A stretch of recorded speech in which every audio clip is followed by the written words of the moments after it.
Welcome to the Sandersonian Institute of Cosmere Studies, where there's always another secret.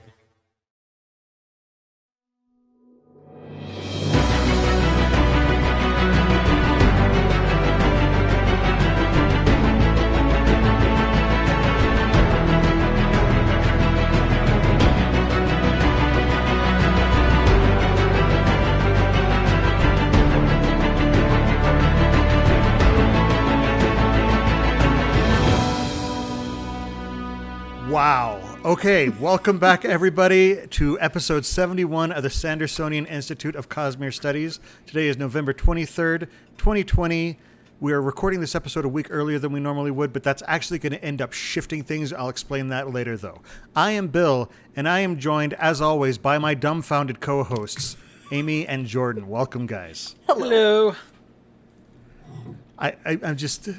Jordan, are you being quiet because I said dumbfounded? No, I said hi. Oh, I didn't hear you. Anyway. Look, I am just so in rhythm with Amy here. We were just speaking as one. It was great. Okay, before we get started, we want to remind you the Sandersonian Institute of Cosmere Studies is not, I repeat, is not a spoiler-free podcast. That means if there is something in the Cosmere you haven't read and are worried about hearing spoilers, you might want to go read those first. Come back and join the discussion. This is particularly true tonight as we are discussing everything from Rhythm of War, and honestly, the entire Cosmere is fair game in today's discussion. Yeah. There is nothing safe tonight. So abandon hope, all ye who enter here. We're going deep. For those of you who listen to the podcast recordings or watch the videos on YouTube, we do want to remind you it's possible for our listeners to interact with us live via chat as we record each episode at www.twitch.tv/InKeepersTable. We record episodes of the Sandersonian Institute of Cosmere Studies every other Monday night, starting at 7:30 p.m. Pacific Time at 10:30 p.m. Eastern, so please join us and take an active part of the discussion. Now, tonight we're actually kind of shifting our schedule because we wanted to record and release our reactions to Rhythm of War as soon as possible. So what's going to happen is our next episode is going to be 2 weeks from today. So basically everything is shifting forward by about a week. So it'll still be every other Monday, but it'll be every other Monday. Just look at our social media. You'll find it there. We'll let you know. Yeah. Now, the Sandersonian Institute of Cosmere Studies is made possible by the support of our listeners and patrons. The show will, of course, continue to be free, but if you want to help us out, head on over to patreon.com/Cosmere Studies. Even a couple bucks per episode really helps as we work to improve the show. Patrons get immediate access to our Discord channel, which has been humming lately, where you can talk about the show and the Cosmere with other listeners. It's a great community with a lot of great discussions. You also get early access to bonus episodes, exclusive access to other bonus content, and other good stuff, like our personal company. And now, that's for talking points, really in the show Cosmere notes, is the friends that we make along the way. Exactly. So in talking points, I basically just have at it. Because yeah. Because this is basically our reactions. And now, in the next episode, we're going to start having our regular discussions like we've done with all the previous Stormlight books where we dig in deep and focus on stuff. But right now, this is just sort of garbled. So everybody go. Just talk at the same time. Because Wow, that did not go over. Okay, No, it didn't. So there's just so much to cover. Yeah. Can I start with a fun little excerpt of what happened yesterday? Sure. So as you all know, Bill, he lives with me. He's the lord of the land. And he had, unfortunately, to do some laundry yesterday while also reading at the same time.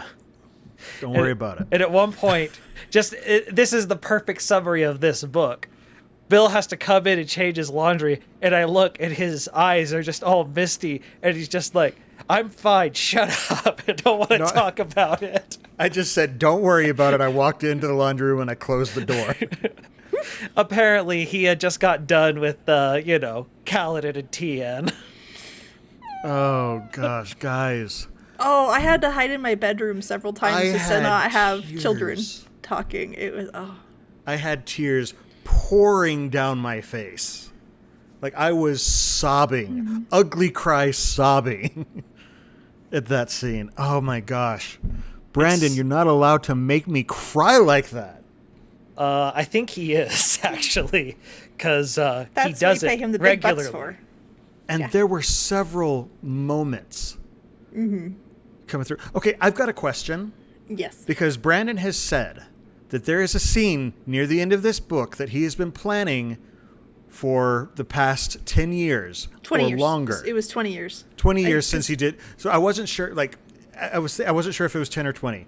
But he's been planning it for a long time, and he said this is one of 3 scenes, maybe 4. I remember I saw just a little snippet. I didn't listen to it, but I could see the text they were doing for the subtitles, and he said it happened at the top of the tower. So I'm thinking it's the Kaladin scene falling. Okay, where he That's steps off after his father. Yeah. That's my guess. Okay, It's that scene. Because Now- it's but one I'm of those not things that's 100% sure, but that's my guess. because he said you'll know it when you see it.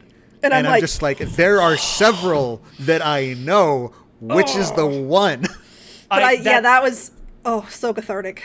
I think it's that one. I think it's that Okay. one. Also, just because we can't spend too much time on it, but we need to discuss this.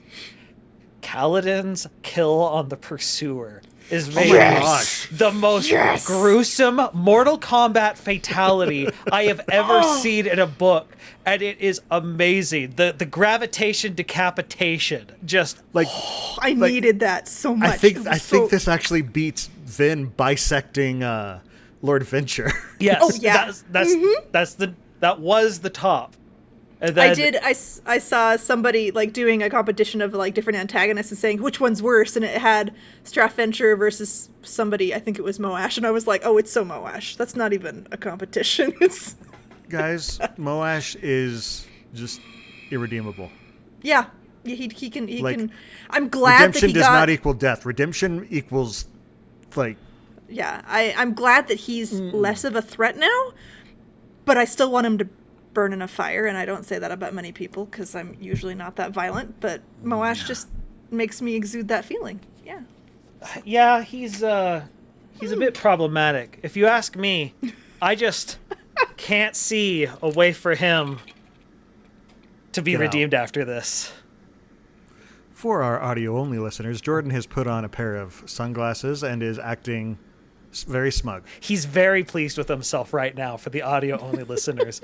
And if you think I haven't been thinking of this line for a couple days, let me tell you, I've been sitting on it like a chicken on her baby eggs. What kind of chicken? All birds are chickens. A red one or a green one? Red, definitely. So randomly, I totally, as soon as I saw the red AVR, I was like, or the red chicken, I was like, oh, that's totally an AVR. So that made me happy. Which means that it's now with Lift too. Who's ready for Lift to join up with Yalb on a pirate adventure? Because I know I am. Are you ready, kids? Oh, I think one of my favorite scenes was chapter 94. As tough as that whole chapter was, that's where it's called Sacrifice, and that's That was amazing. Which one was the that trial. one? That was was the the last trial. day of the trial. Gotcha. Where I have to look up the line. I can't remember the exact words that Maya says, but when she finally You can't have my sacrifice.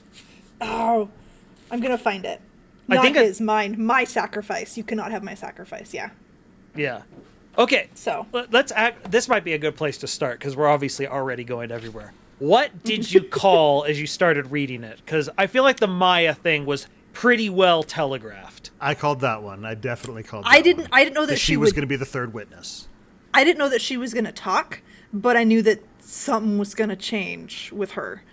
I did. We all kind of said when we were, at least Bill and I, when we were doing the title belt, that we said that we thought Kaladin was gonna get the 4th ideal. Yeah, that was a Yes. popular one. So yeah. So Yeah. I get we all called that.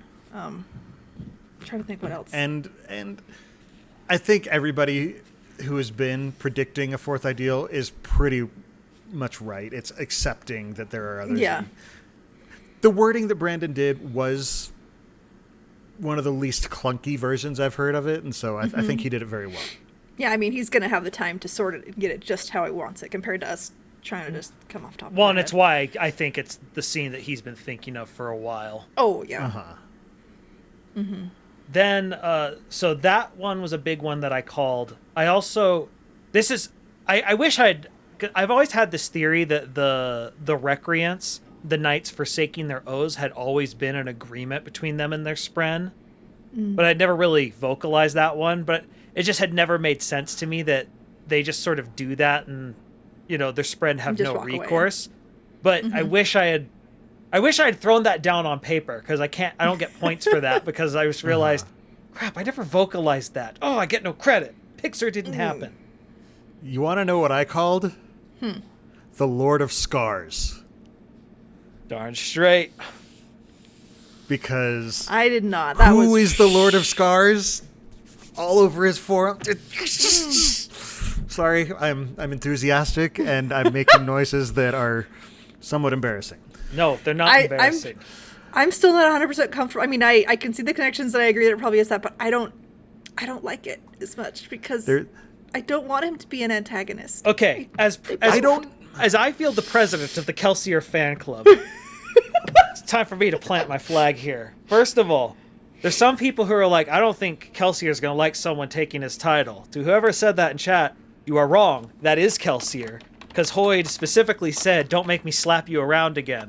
And there ain't nobody else that he can slap around. Second of all, as president of the Kelsier fan club, I both am in love and hate this, but that's okay, because let's face it, Kelsier got the satisfying end in his very first book. But if there's anyone who is destination before journey, it is Kelsier. Kelsier literally came up with a plan where the entire plan was, I'm going to sacrifice my own life as part of this plan. If that's definitely destination before journey. You don't go all in on a plan like that because it's about the journey. He left himself options for if he didn't have to die, though. He kind of did, but those were sort of if this works out. If it works, I think there's more to it than we've seen. Yes. Like, it's one of those, I'm not entirely sold that he's going to be a full-on antagonist, but, but it's just... It doesn't speak all I called is that Thydakar was Kelsier. Which that's I was skeptical of that myself, just because I thought, and I've said this to Bill, I just thought Brandon would sort of like, I don't want to tread that narrative ground again, and, I'm sort of happy where Kelsier sort of is going to be going in the Scadrial system. And the answer is clearly no. Second of all, let's remember, what is Kelsier at this point? He is a cognitive shadow. Bill, do you know what the timeline is as far as how old Kelsier would be at this point? 300. 300 years? Oh, okay. wow. So it's been quite a while if this is what we think is happening. Because this is concurrent with Era 2. Yeah. So let's think of some other cognitive shadows we've seen who've lasted a good long while. Oh, the Fused, the Heralds. How have things gone for cognitive shadows as far as their sanity goes? Vasher's been around a lot longer than that, though. Yeah, but he ain't a cognitive shadow. He is. He's a shard. Cognitive shadows. Well, but he's one with a complete 2 body, though. They're cognitive shadows that have been stapled into a body. Yeah, but... Which, by the way, Zeth also is. Yes. Yeah. And so that's not going well either. No, it's not. But also, I feel like Endowment takes a little more care of hers than everyone else. That's just my impression, that Endowment seems to care about them. Well, she's also picking who she's returning to. Yeah. So. Whereas Kelsier did it by sheer force of will and just total, nah. I've looked at death and said, nah. Nope. Not for me. And so the point is, he's not the same person. He's the idea of Kelsier. He's not Kelsier. And on top of that, he formed an entire religion based on him. Who knows how much that affects him? And then on top of that, we know, or at least we're fairly certain, he's using something with hemalurgy to keep himself, getting himself a body or whatever. So, that doesn't do anything to your soul. And let's not forget, he wasn't exactly dealing with a full deck of cards when we saw him the first time. No. Brandon has described him as a literal psychopath. Yeah. Like, Now, not like a psychotic killer or anything, but a psychopath, somebody who suffers from the mental. Is that not condition. is sociopath? Is that different than psychopath? Those are then? different. They're different. Okay. Yeah. my understanding is sociopath is you just have no empathy for people, which Kelsier, he has empathy for people. He has empathy, yeah. Yeah. Psychopath is very violent tendencies and willing to do anything to get what you want. I don't know enough about it to make a blatant statement of this is what it is, but I'm just saying Brandon has used that terminology for him before. He's willing to sacrifice a few things to get what he wants. Mm-hmm. Now, I do think if anyone who says he's just compares him to Moash or whatever, it's like, I mean, that literally ignores the fact that when Moash met the dark evil god, he said, tell me more, whereas Kelsier saw it and said, okay, gotta stop that. Let's go stab some things. And so, but I just think, if Kelsier is becoming an antagonist, fully makes sense. And you know what? Yeah. He's my favorite hero in all the Cosmere. I'd be totally down to find out if he could be my favorite villain as well. It makes me think of the MCU and Lord of the Rings memes that are always like, if you're in a hero long enough or something, then you turn into a villain. Oh, you either die a hero or you live long enough to see yourself become the villain. And what's great about Kelsier is both apply. Yeah. That's true. Now, another thing I called was that Shallan was the person who killed Eli. Called that early. Like, that was Radiant. It's a completely different person.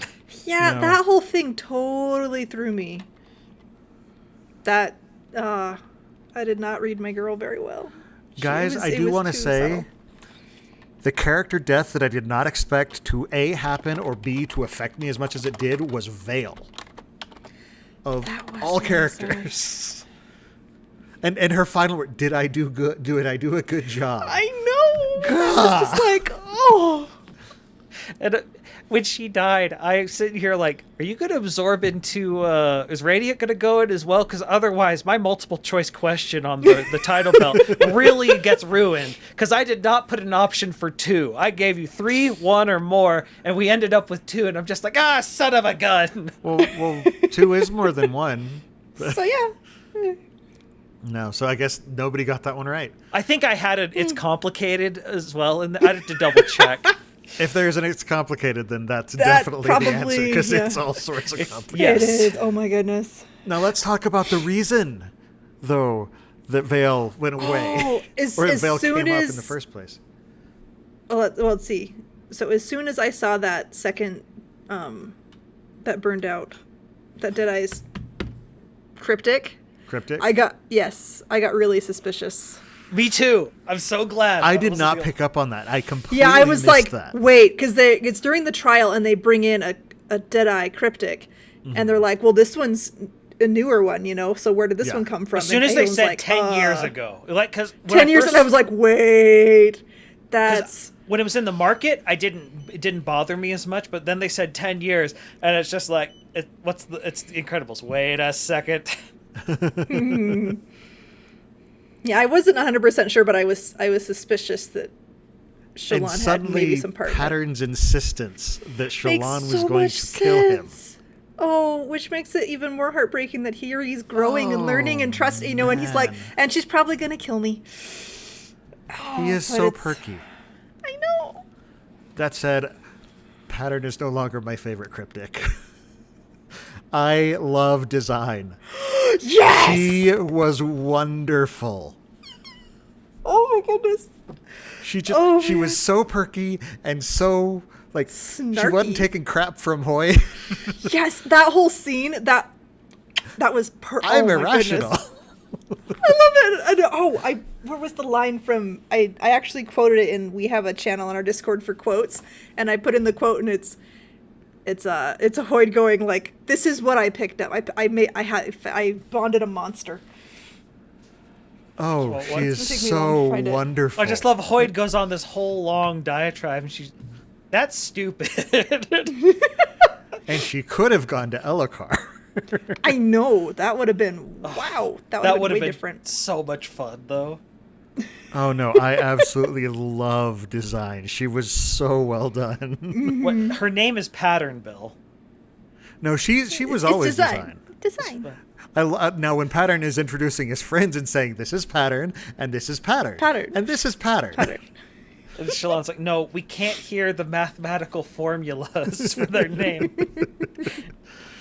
Also, yes, I just love how perky Pattern is.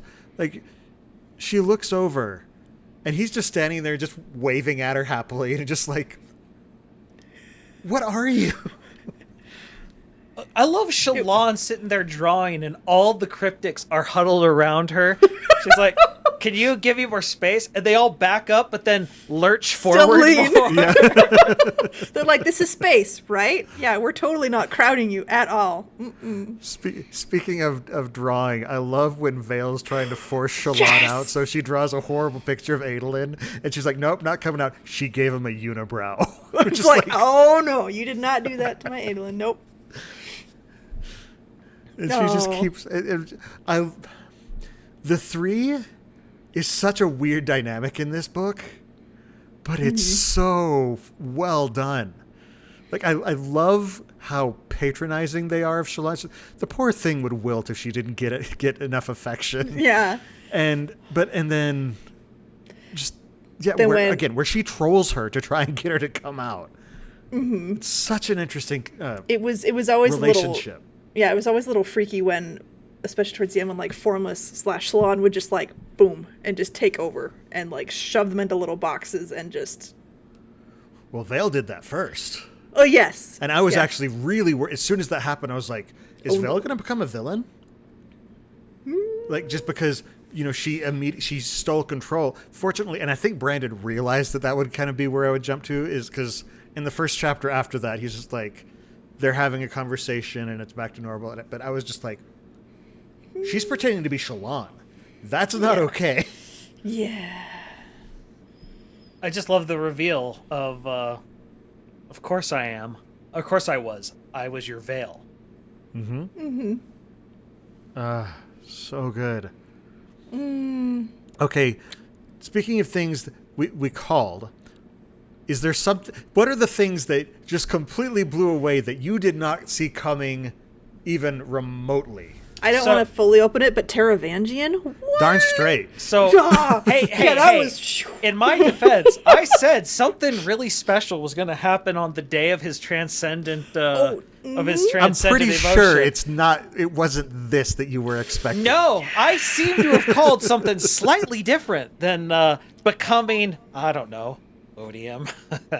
Oh, we're all doomed. Well, I mean, and the thing is, Brandon warned us. Brandon warned us because he said, people asked him, is Odium going to be moving forward or going to survive this conflict? And he's like, Odium will. I'm not going to say whether it's the same vessel or not. He said that. He also, I did. I don't know that I saw that word of Brandon. He tipped his hand with the epilogues between Sazed writing to Hoyd. Epigrams. Epigraphs. I don't know. The teddygrams. Anyway. The little things above. The blurbs. The thing that Sazed was telling him was, you worry too much about the intent. You need to worry more about the vessel.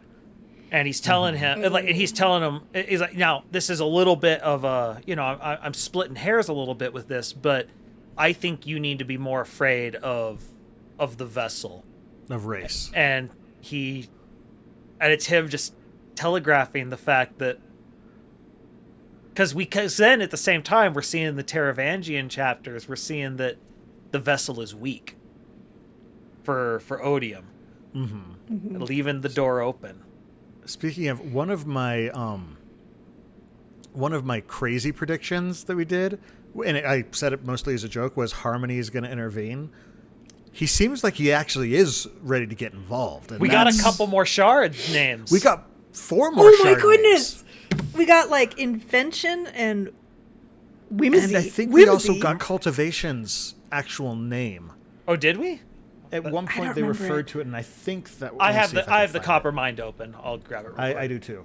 I don't remember what the Well, other two okay, fine. vessels I'm were, gonna but they get faster were than they you. were very fun. Valor, whimsy, invention, Invention, and there was one other. and mercy. Mercy. And yes. Mercy was involved with the fight with ambition. Yes. Oh. Cultivation's name, Coravellium Avast. Yeah. Oh. That's a long name. I think that makes her. Doesn't that make Does her? that mean? I think that makes her a dragon, doesn't it? Coravellium. I don't know. Why? Frost is the other dragon we know. Yeah, but it's the name. It wouldn't be human because we know it was dragons, humans, and whatever Uli Da was. Right. What was that Oh, race so called? as somebody I don't is remember. too lazy for a proper username is saying Brandon confirmed she's a dragon, and they're looking Okay, for the link. cool. Oh, I did not know that. Does that mean that Tanavast was a dragon? Or was it just interesting?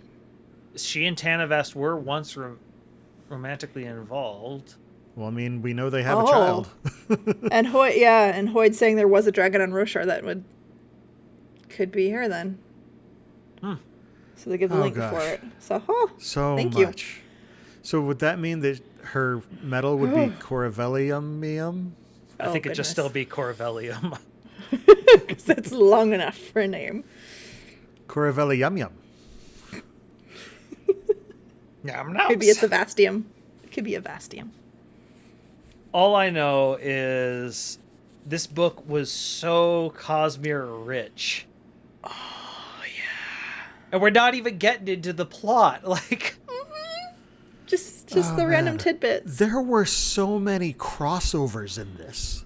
yeah. Just like, I mean, we got, I think we got each of the, Because we had someone from the SICS world with the AVR, the random guy who was Yep. dead in the hallway. yes. And Lift's new parrot buddy. Yes. So, We have Vasher showing off and talking more about And Nightblood. and Nightblood. well, yes. and that the fact that Hoyd somehow is storing memories in breath. breaths, and then how many did he lose? That's what worries me too. Yeah, well, I mean, it's affecting his perfect pitch, so A lot. yeah. And then we've got Naj from Threnody. Yes. We've got the Sand from Taldane. Yes, and then We obviously have Scadrian stuff going on, There's all sorts of Scadrian stuff going on. including Felt. Yes. Felt showed up. And we made the joke about Rusted Ruin during the title belt, but he said Rust. He did. Yeah. Somebody on Twitter actually poked us and linked, said, "Hey, I knew it," and circled it, and I was like, "I totally missed that. Good eye." So Yeah, there was shout out for that. No, I was going to say something and I lost it. Sorry. Never mind. We got Aethers. They talked about Aethers, Yes, they did talk about Aethers. which we don't even know about Aethers yet. And Seance, we saw because there was one. And in we the saw box. Sion. Yeah. Yep. Like, I think they hit every single shard world that we know about. Yeah. Yeah. That's crazy. On top, And- There are so many times where Brandon is types something and then just leans back and giggles. It's just like, and there we go. And Let's see them dance. did you call Seon in a box? That Oh, no. totally. There's a I did couple not people. call There's a Seon couple in a people. box. That As was soon a as it out was of left. revealed that it was a Seon, I was so mad at myself because it's so obvious. yeah. But Why at the wouldn't same you be able time, to- how did they get a Seon off world? Or it'd be a Seon, given the naming. Yeah, I Either don't way. know. Maybe they put it in an aluminum box. Except it should still feel the tug of Elantris. Like they had, But maybe once they or Cell, like, not Elantris. maybe there's a certain distance. And also, just so people know, Ale, which was the Sion's name, I looked it up, and that Aeon means beautiful or handsome. So Yeah. Gal, Ishi. What? okay, that was one of the most messed up things. Remind me who Ishi's. Ishar. Ishar. What? Yeah. What is he doing? The physical spren. That's not okay. No. What? Not okay. What is he doing? Like, Well, not just he's- that. The he's fact got that he can steal nail bonds. He's a I think bondsmith that, I think that's the unchained. bondsmith thing going on. Well, and that's yeah. That's the scare because Because that's he the has whole the blade thing. too. The whole thing that's terrifying of him is the whole magic system works on the basis of oaths. And now here's someone who's walking around with no oaths, but can affect everyone else's oaths. So Yeah, they talked about that with the honor blades. That's one And of the he's biggest crazy dangers. too. He's got like he's nice nuts. Ishar and like crazy Mm-hmm. mean one. Yeah. Yeah. Oh, and then on top of it, just the simple fact that he's sitting here just playing with his food. And the Stormfather's explaining to Dalinar, no, he's average amongst the Yeah. Yeah. the heralds. And you're He's like for sword fighting, he's average, and it's like, oh goodness. well, and this is Dalinar, who is sitting Yeah. here, who's like The Blackthorn. the guy that literally everyone else on the planet is, you don't mess with him. And Dalinar's just standing here, what is going on? on. And then the Stormfather's like, okay, look, you've been dealing war for a while. They did war for millennia. Yeah, They got line real that good. not all of the heralds started as warriors, but after a while, they all had become warriors. Yeah, you would figure out how to be good at it after a while. You'd have plenty of time. And meanwhile, he's dancing around, and he's basically, licking everything and calling dibs on it. The Stormfather bond, Dalinar's bond to Odium as his enemy, and just like, chat's mentioned and stuff, and oh gosh, it's just, and he's just doing it offhand. It's like, I'll take that, and I want that, and that one's mine too. Stupid And- buffet Knights Radiant, picking and Fortunately, choosing. fortunately, Zeth comes in with our favorite, he chips it. With our That made me favorite, so excited. with our favorite banhammer. our favorite eldritch puppy who comes in and chomps it and says no. yeah. Well, if And there then was a book, breaks or cracks, he chips dings the honor it. He blade. dings it. Yeah. if there is any book that shows that Nightblood was an absolute terrifying mistake to make. Mm-hmm. In But this we love book, him anyway. he chips it. He stops a herald, chips an honor blade, and drinks a vessel. Yeah, and that's the thing. Just the vessel is enough to sate him, but it's the entire vessel, and basically it's anybody wielding him can essentially take the power of one of the shards. Yeah. And now, we knew what Race was up to. What's Taravangian gonna do? Yeah.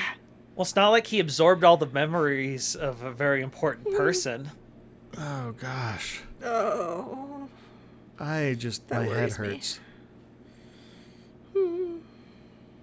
And we haven't even touched on anything with Kaladin or Navani yet. We haven't I really know! even this is all Navani! side stuff. We haven't talked about the plot.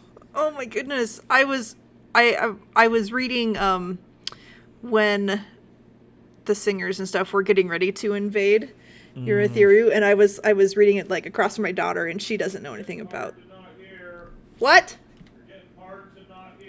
Sorry. I told my husband I wouldn't spoil things, so I have to talk quieter. He needs to close the door. There's no door. It's just one big needs room, to- and he's way over there. Anyway, so when that invasion that I'm not going to talk about in specifics happens, so What does he expect? You're recording a podcast. I'm trying not to be too loud. Anyway, but I was like, oh no, and my daughter's like, oh well, what is it? And I'm like, well, something really bad is gonna happen, and it's stressing me out. And she's like, well, what is it? I don't care about spoilers. And I'm like, no, I can't explain this to you. No, it's just bad. And then it was like, you see it from one perspective, and then it was like another perspective of the same bad thing happening, and I'm like, no, I don't need this.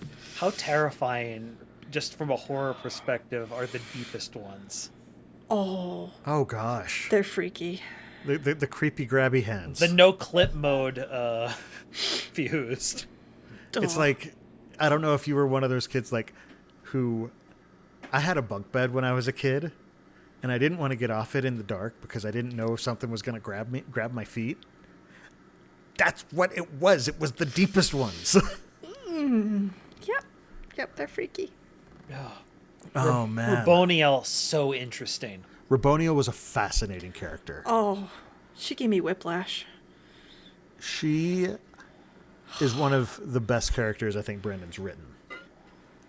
I couldn't decide if I wanted to hate her or love her or just feel pity for her or just she was frustrating but satisfying at the end and just so much back and forth. One of the themes of this book is it feels like that Brandon did is the concept of sticking true to whatever you believe. You know, because that's how honor works. In that one is if you're actually sticking to your own convictions. That's what Raboniel did, and how she and Navani had different perspectives, and based on those perspectives they acted differently, but for each of them it was right. Same thing with Kaladin and Lirin. It was just there were two different ways and both of them were right for them. It was an interesting overarching story concept. And poor Hasina having to go between Kaladin and Lirin and being like, we can't just desert him. I'm sorry he did that thing in front of you that we both don't like, but he's still our son. That's, by the way, Arv and I get points for that. Aryan get points for Hasina perspective. Helping. Yep. Oh, okay. Did I? Did I don't say know. her or did I say somebody else? No. I think I almost put her on or something. I can't remember, though. You'll have to look. Did you call? Who called the Cheery Cherry interlude, though? I don't Nobody. think anybody called it Cheery Cheery. No. Dang it, now I gotta double check this. I gotta find out.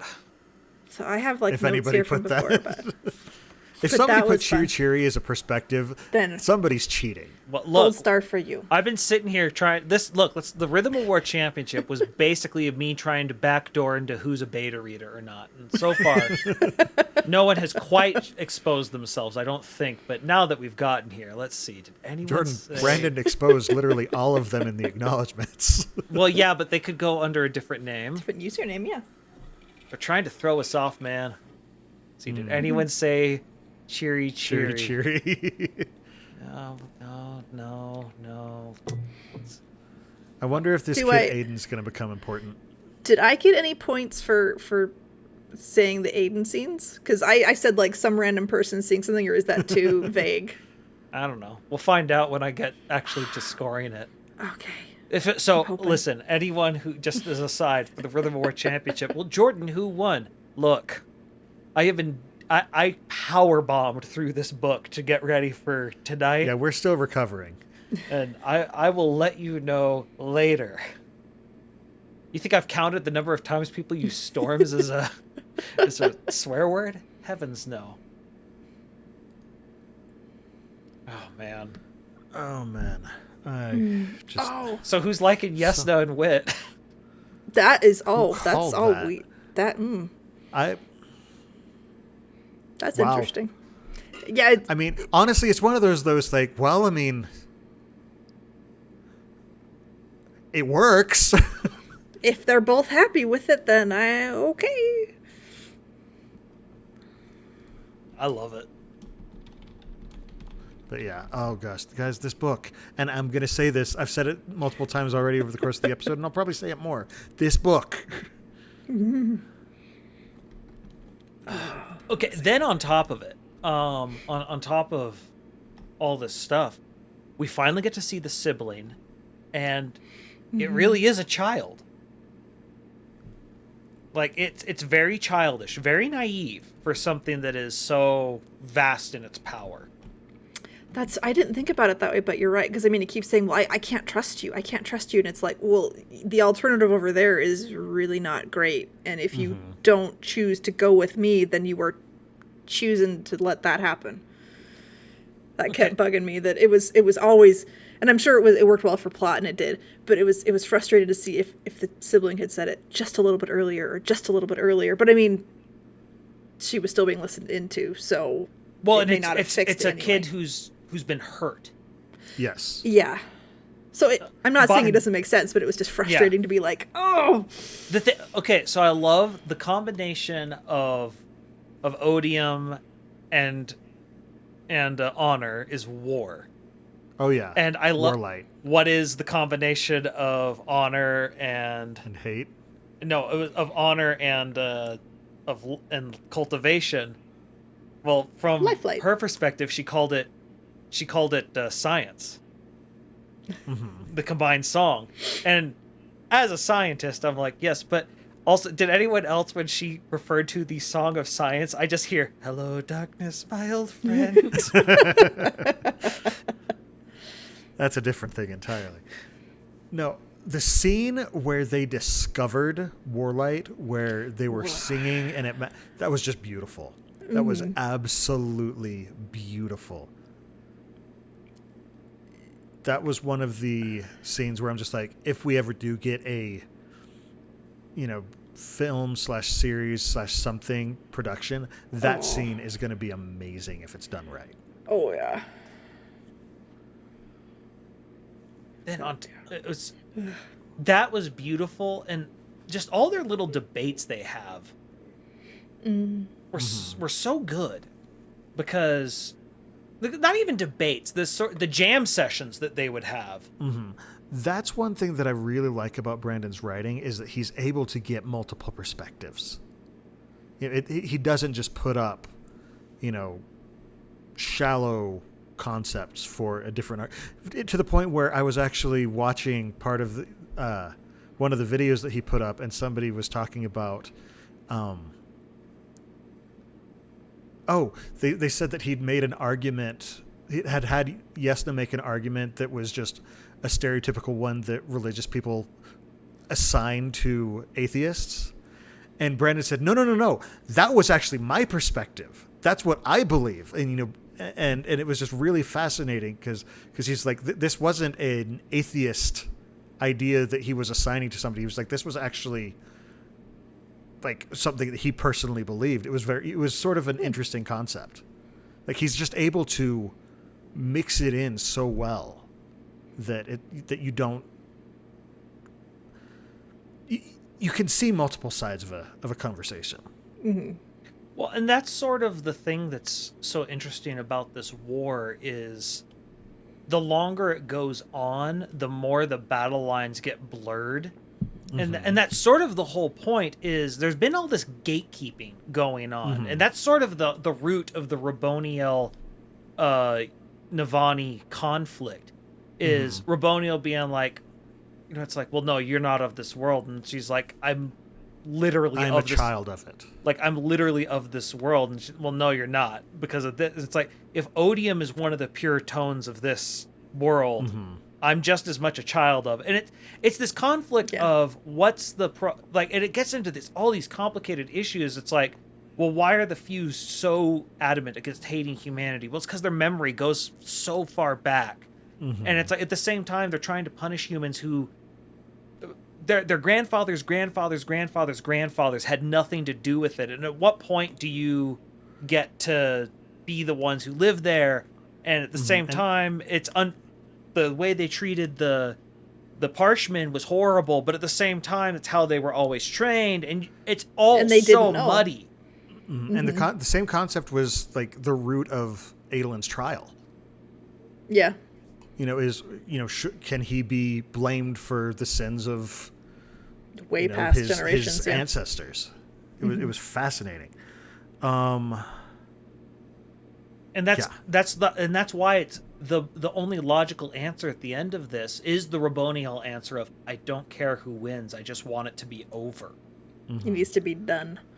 Well, and you see, like you said, the blurring of the lines to the point where now we have, people like Moash who are fighting on and the Skybreakers who are fighting on the side of Odium and the singers, and then you have people like Leshwi and those few who followed, who defended and it's just the lines just get so messy and muddy. Here's the descending line of blurred lines. You start with, like, okay, we have Moash switching sides because he fully gives into nihilism. All right.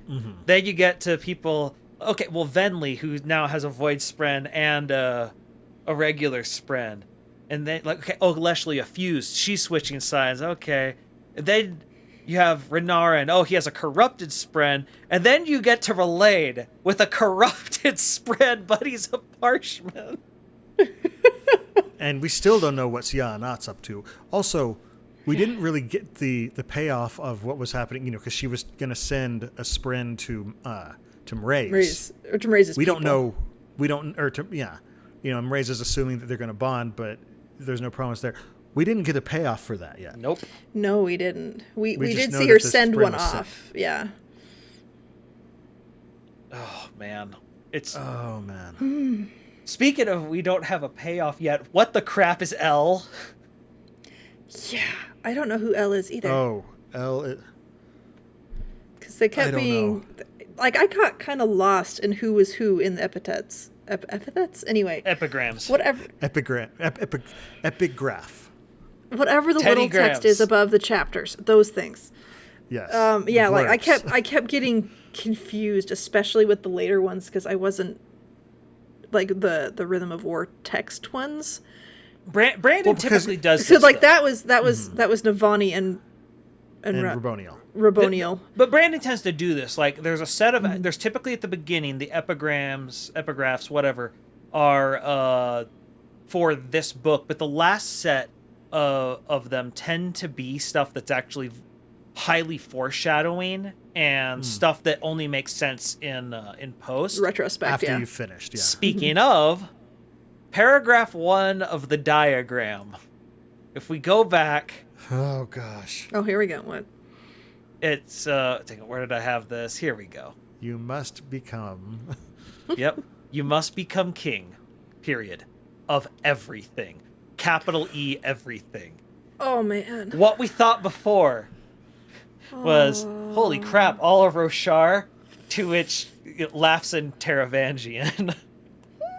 Oh, gosh. Oh. And then this boy. one. Chaos in Althkar is, of course, inevitable. Watch carefully. Do not let power in this kingdom solidify. The Blackthorn could become an ally or our greatest foe, depending upon whether he takes the path of the warlord or not. Uh-huh. And just the risk of competition is too great. And Interesting. literally, he's the competition now. Well, and not only that, a lot of people have been predicting that for years, the Dalinar may, reassemble Honor somehow and become Honor. Honestly, so here's the thing. My big fat prediction, if you remember from last week, was that Navani gets pregnant. Particularly since they are now both bondsmiths, that prediction holds for book 5. And because what always ends up happening, Dad has a child and goes off and dies, Oh no. I or don't disappear, like this. or ascends. I don't like this. No. And I'm just like, I can totally see Don't do Dalinar that to having a Navani. child, and then Nope. after 15 to 20 years, which is what happens between books 1 through 5 and books 6 through 10, suddenly that child is old enough to be a major character. I don't know. That's my big fat prediction. That's my shot in the dark, throwing sand down and stabbing where I think there might be something. Speaking of anti-Stormlight, Can we take a moment to talk about Teft? Oh. First off, when Teft showed up at the clinic saying, I've got a cough, so that he could stick around with Kaladin, I love Teft. I love him so much because he's just a rock for Such a Kaladin. good guy. Kaladin lifted him up, and he was just so loyal to Kaladin, like beyond just being a sergeant. There was a scene where he's talking to his friend, and he's like, "Yep, I did good with that one." Talking about Kaladin. Yeah. The moment, though, where he said, like, you know, he had forgiven himself, or I can't remember what the phraseology was. The moment he said that, I'm just like, geez, Brandon, why don't you just tell us he's one day away from retirement while you're at it? Oh, no. Can we telegraph how look at how complete his character arc is, guys? No. But then the line when he, you know, when Moash stabbed was confident and somehow full of hope. Taft died. And it's just like, Taft got the send-off that he deserved. I know. He did not go out like a chump in any way, and I'm just so glad for that. I really hope Lift can get back at Moash, though. That would be satisfying. I don't think it'll happen, but it would be really nice if she just schooled him. So many people have dibs on Moash, and honestly, I'm just like, is there a way to combine all this? Is there is there a harmony that we can find where all of them you can want to combine do themselves? a Marvel versus Capcom style combo attack? Or like into the Spider-Verse when they like throw each other, and then it's like Spider-Gwen and Miles and Peter B. Parker all punching Doc Ock. That was fun too. Yeah. Anyway. I am just so... Moash is crazy and needs to go down. I did like that he had a moment where he had to feel the pain. And he ran from it. Yeah. So you're like, oh, you're a coward. You're not strong. You just gave up on everything. Well, that's his whole character arc is the fact that he gives up. Yes. And his goal is to make everyone else give up, because then it would prove that everyone else is just as ugly as he is.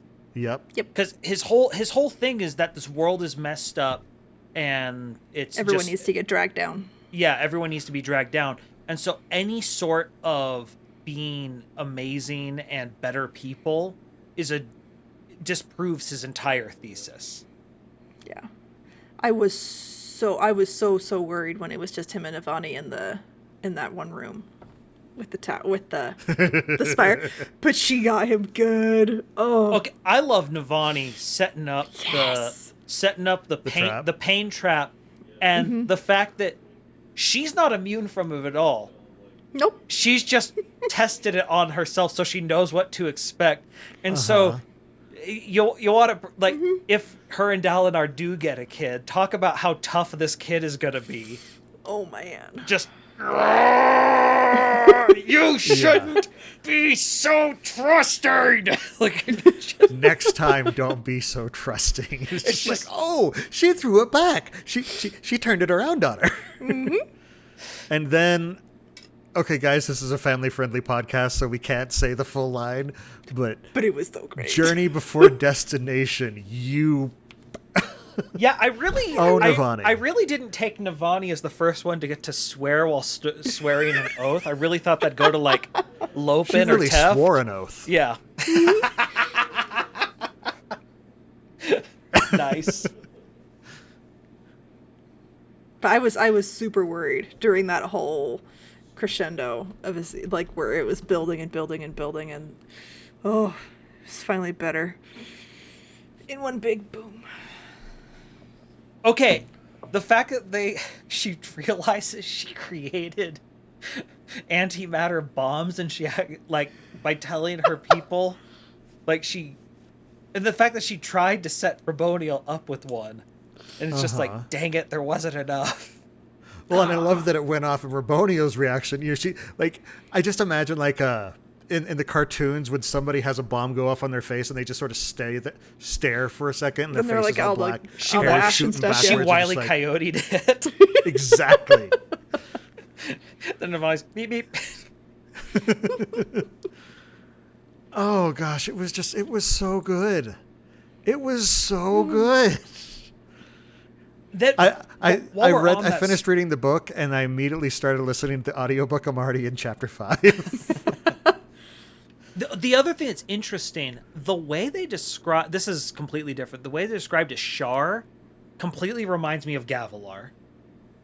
Because they talked about, like, he wasn't, like, the greatest leader, but like whatever he set his eyes upon or whatever, he got it done type of thing. And it's like, that's how Dalinar and Navani described Gavilar back when he was at his best. Speaking of, that was a payoff line that came just like it was in the prologue. And then it came back was, "You're not worthy, Navani." And then the sibling says it to Navani, and she's just like, "Oh no.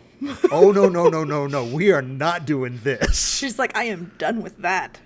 Because she struggles the whole way through her perspective. It's just like, you know, like, "Oh, I'm not a scholar. I'm not a scholar." Yeah. And then it's like, "No, you are. You just didn't have the chance to really deep dive into it until now," which is traumatic, but she did some awesome things with it. Well, Oh my god. the thing I like about it is even after she completes that part of her character arc, when we get to sort of the postscript part, even then she's like, you know, the kingdom eventually interferes with, you know, what she wants to do, because she is a leader, and she's a dang good one too. Especially on the logistical side, she is an amazing logistical leader, and unfortunately, she can't ignore that. She has duties that she has to get done, but she's now finally over that mental block. And strangely, Raboniel's the one who helped her do it. Yeah.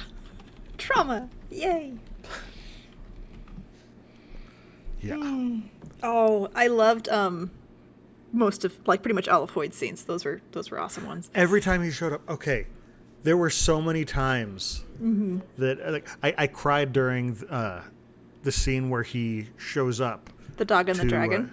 Yeah, the dog and the dragon. Oh my goodness. gosh! Again, I wept openly.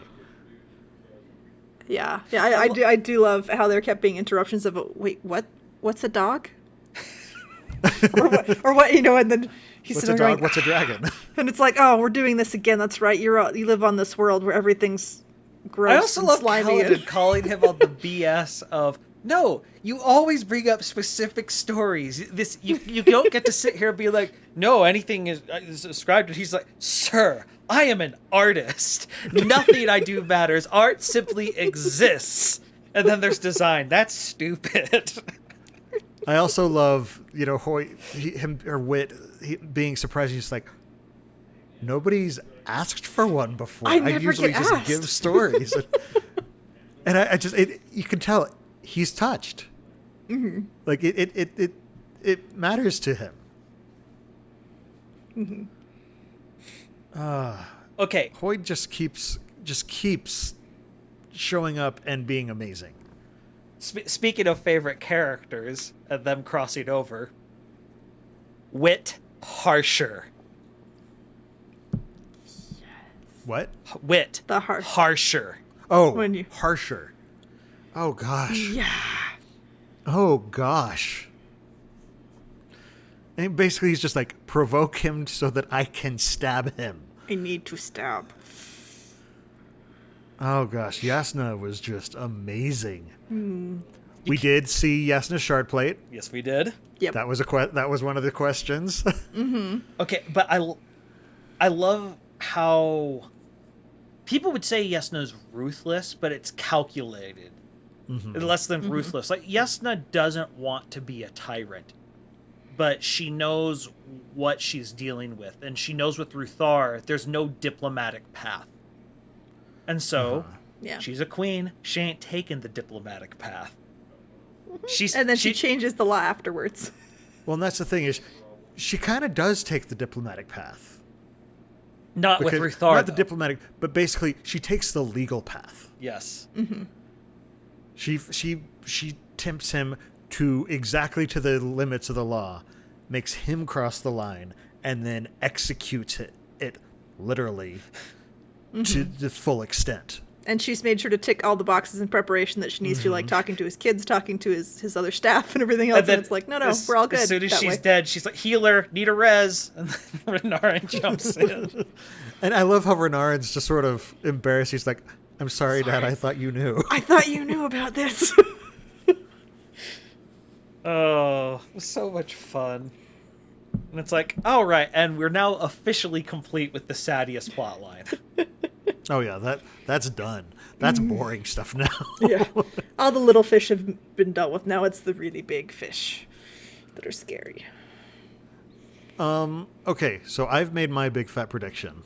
Do y'all have goodness. big fat predictions going forward? Oh my goodness. Now knowing what we know now. This is a hard question. I was an accidental Ketic. Accidental Kenneck sounds like a cover band name. ABBA. I like it. That's good. Yeah. That's real good. There's a lot of people in the audience who probably just like, I don't get it. Don't worry about it. Don't worry. It's okay. We'll tell you when you're older. At this point, I don't have anything big just yet. Okay. I'll keep thinking Think about on it for a while, because when we do our last full episode, Okay. I do have a prediction. The way it's worded with the agreement between Dalinar and Odium is it's sort of a no-win situation for Odium, but that was the entire plan. right. And Taravangian's just like, how did Odium let himself get into this situation? This is pathetic. Right. One of the things is Taravangian is a snake in that he always finds a way to wriggle out of things. Even though he was perfectly willing at the time to not wriggle out of it, he's a thinker. There's no path for victory for him. Not a true victory. A tie, though. A tie, which you're like, how do you get a tie in a battle to the death? I think he's going to pick a champion of some manner, and I don't know the specifics of it because we don't even know how the fight's really going to even take place, because Dalinar's already hinted that this isn't going to be some normal fight to the death like they originally thought. I just had a thought. I think what he's going to do is he's going to set up a fight in that the way to win, because Dalinar's already said that he's going to basically be the champion. He's going to set it up for Dalinar to win. He will have to break his oaths, which would then kill the Stormfather, and will set up a situation where Dalinar cannot win, but neither can Odium, and the tie can continue to infinity, because neither side wants to win a stalemate. He's going to play for the stalemate. The only way to win is not to play. Something The like only winning move is not to play. he has to. Well, more if you follow chess at all, there's a lot of situations where in a chess series, where if you're playing black, because black is harder to win as, a lot of times they'll play for the stalemate because they're just trying to prevent the other guy from getting a win so that they can play a win with white later. And I could see Odium going for that. Yeah, the baby champion theory is also popular right now on Cosmere. If you're not following, what is the baby champion theory? Make the champion Gavinor, something akin to that, who wants to kill Moash. something like that. The reason people are putting it is there's a death rattle that they recorded, something to the effect of I'd have to find the specific wording, but basically the knife will be put to the child's throat, and the world will beg for it to slip and spill its blood or whatever. And so if that's basically the idea is Odium picks a child champion or something that Dalinar can't kill because it would break his heart or whatever. Meanwhile, the world is just like, kill it because it'll save us from Odium. In other words, the end justifies the means. And that's not the man Dalinar is anymore. His entire order is based around the opposite. This is a big if. This is all hypothetical. You know, it's like, if you're right, it would be Gavinor. Yep. I think it would be Gavinor. Because it has to be a willing champion, and Gavinor has expressed a desire to kill Moash. Yep. So, because I hate this. Yep. I don't like this. Nope. Don't like it. Nope. Don't like it.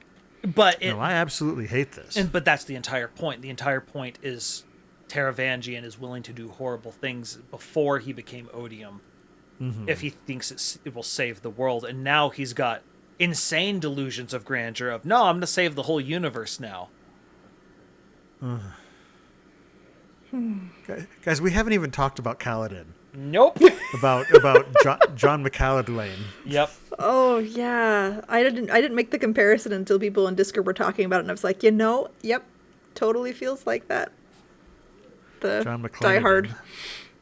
Okay, I love his constant fighting of the pursuer not being able to get a kill after that first match.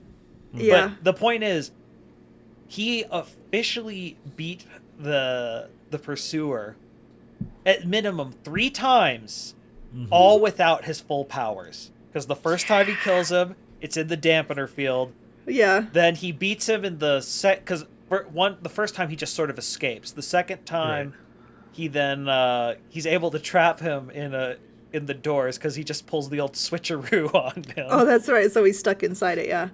And then the third time he again pulls off the gravitation decapitation. Even though technically he used abrasion, but the second part's gravitation, and it's weird because of their oaths. But it rhymes. And doesn't look like cool guys don't look at explosions. Yeah, turns around and just like. Also, but that would just be so painful. It's the slow decapitation. Oh heavens! It's just, ugh. But he needed to go away. And the fact that when El greets him, he greets him as defeated one. Oh. Yep. And he's like, no, I gotta go do my thing. And it's like, no, you are so done. Yeah, and then he's just like, "What? Geez, do you have to bury the knife any deeper?" And he's like, "Yes, I do." But yeah. The other thing is just that whole fight at the end, where Kaladin sees that Teft has been killed and he's broken, and Moash is kind of gloating.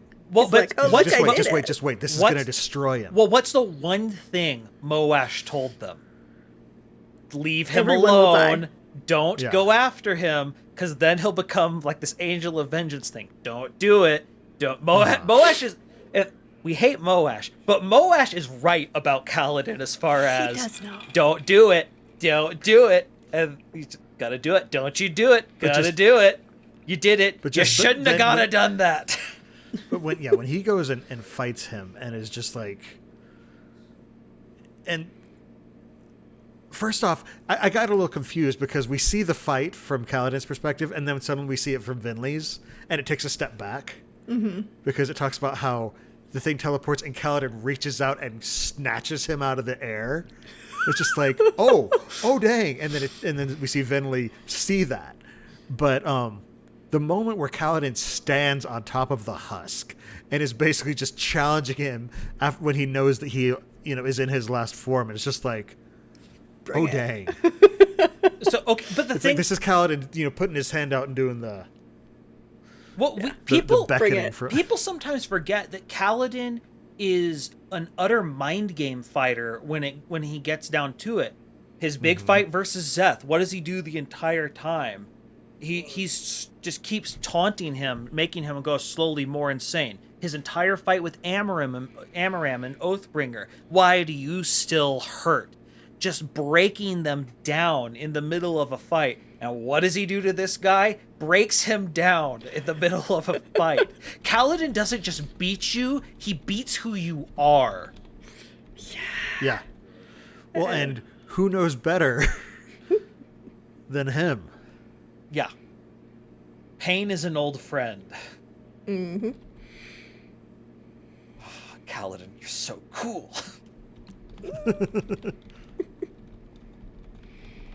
And it's also at the same time, he's just like the entire time Kaladin's just like, I'm getting too old for this. This creme. I loved watching Kaladin show his parents around Urithiru. Mm-hmm. That was so cute.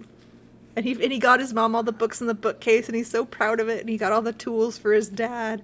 And then he has to cheer up his dad. For Oridon. Yes. And Syl's like, I picked those because he can't pick anything. Well, I also love him talking his dad up, where his dad's just like, my job's done. I've been replaced. And he's like, no, you're fine. They still need you. Don't worry. Oh. Well, then I better get things set up. Better read up on this stuff. Have your mom read to me. Yeah. Yep.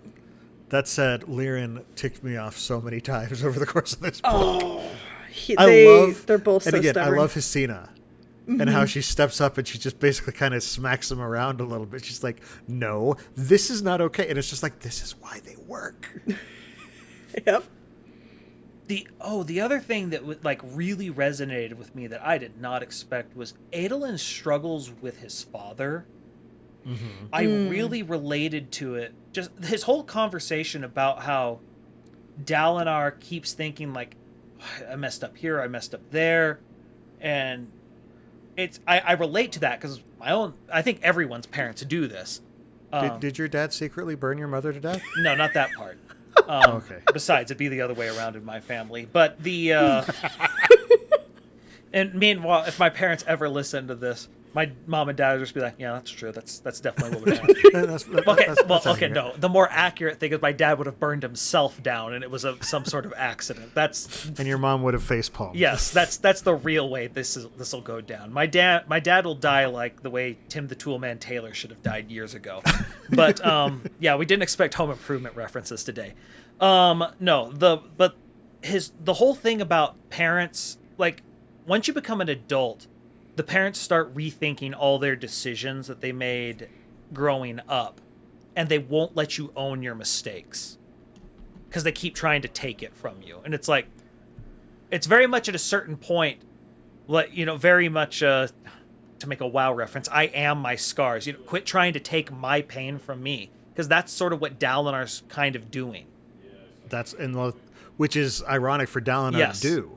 But and it's also what Maya called. You cannot have my sacrifice. Yep. And it's a very natural thing. But man, like at this point in my life, that's what I relate to. Mm-hmm. And I haven't normally related too much to Adolin. But that one, like that point, I'm just like, yep. Oh, so good, so good. All right, well, we should probably start wrapping up. I don't think I have a big prediction, other than like maybe that men are legally allowed to, like, not that it's illegal for them to read, but I think it's going to become more, especially with the second era, that men are going to within Vorinism. I'm thinking it's going to become more and more normal, at least by second era. Well, they may do that, but I'm going to continue to have books read to me like a proper Vorin man. Hey. You just like audiobooks. I do. It's very true. I'm going to be a heretic and show my safe hand, So. Yeah. So scandalous. It's very scandalous. You're practically Iriali. All right. Well, we do love hearing from our listeners, so please keep sending in your questions. You can ask us about the Cosmere. You can drop us your idea for topics you'd like us to discuss during the show. And while you're at it, we'd love your feedback about how you think we're doing, as well as any interesting theories you might have about what's going on in the Cosmere. I know you have them. After this book, you have them. Please send them to us. You can send all questions and suggestions in a brief, concise email to cosmerestudies@gmail.com, and we could read it as part of the show. Or if you prefer to send us a physical letter, we now have a P.O. Box at the Sandersonian Institute of Cosmere Studies, P.O. Box 970063, Orem, Utah 84097. Now, Amy, where can we find you outside of the podcast? So my Facebook is Coincidence Cosplay and Props. My Twitter is @CoincidenceCosp, because my name is too long. I was worried. My Instagram is @coincidence_cosplay, and my website is www.coincidencecosplay.com. So I'm probably going to try and finish up a few random little projects that I don't know if I'll take many pictures of, and I'm also going to, I think my next big thing is I'm going to try and actually make the remaining dice. Like a 12 and a 4, I think, are the ones that I have left to do. I think I'm going to try and get that done. What? Have you made both styles of 10s, the 100, or like the 10 space I haven't, and the 1 space? I haven't done it with the 10s. I would just need to make a smaller font, I think. So it wouldn't be hard to do it. It would just mean switching up the numbers a little bit, because they'd have to be smaller to fit. But Fair. But yeah, so I think that's what I'm going to be doing for the next little bit. Cool. D12 sounds really comfortable. Jordan, how about you? Where can we find your work? You can find me on twitch.tv/splicestream. In particular, you can find me this Black Friday. I'm going to be having a big stream because I can. It's going to be a mix of probably XCOM or WoW, whatever people are feeling. So if you want to have an opinion on that, come into my personal Discord and give an opinion on that. World of Xcraft. That doesn't sound family friendly. Anyway, anything else? No, that's good for now. I think it's been an absolute slog the past 2 months. I've had a 6-month tournament finally come to an end, only to barrel into this with 3 episodes in 3 weeks, having to finish 2 different books, having to finish this tournament that is going on that had over 200 amiibo. I am looking forward to just vegging the crap out. It's game time. Oh, it is. As for me, I do have another podcast with my buddy Dylan. We talk about board games on a show called The Innkeeper's Table. We have new episodes on Friday mornings, and it is available on all major podcast sites. So go ahead and listen to us there, or check out our Instagram page. Check out our Instagram page at Innkeeper's Table Podcast. Our most recent episode talks about games that are based on. Actually, this is off. I had this based because I was expecting to release this next week. So our most recent episode is actually going to be about. I'm confused about what's going on. And basically, I've got all sorts of episodes. We've got one coming up. We're going to talk about games based on licensed properties.